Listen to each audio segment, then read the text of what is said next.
குறைந்த விலை அப்ரூவ்டு இடம்.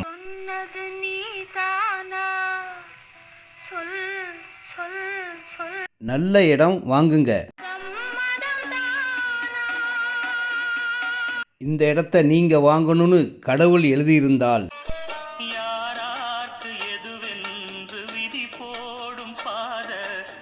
அனைவருக்கும் அன்பான வணக்கம். இந்த இடம் ரெடில்ஸ் அடுத்த சிறுவாபுரி முருகன் கோயிலுக்கு பக்கத்தில் ஆரணி பஜார்லேருந்து ஒரு 1.5 கிலோமீட்டரில் செம்ம சூப்பரான சீப் அண்ட் பெஸ்ட் இடம். அதாவது ஸ்கொயர் ஃபீட் விலையே பார்த்திங்கன்னா அப்போர்ட் லேண்டுங்க 800 ரூபா தான். 30க்கு 50 சைஸ் வரும். 1500 ஸ்கொயர் ஃபீட்டுங்க. இது direct sale, no commission, no brokerage. 30 அடி ரோட்டில் இருக்குங்க. சவுத் ஃபேஸிங்கில் இருக்கும். ஃபுல்லாக வீடுகள் உள்ள இடம். இதை வாங்கி வச்சாலும் விலை ஏறக்கூடிய இடம். வீடு கட்டணுன்னாலும் கட்டிக்கலாம். 1500 ஸ்கொயர் ஃபீட் இருக்குங்க. குறைஞ்ச விலையில் வாங்கணும்னு நினைக்கிறவங்களுக்கு இது ஒரு நல்ல இடம். வந்து பாருங்கள்.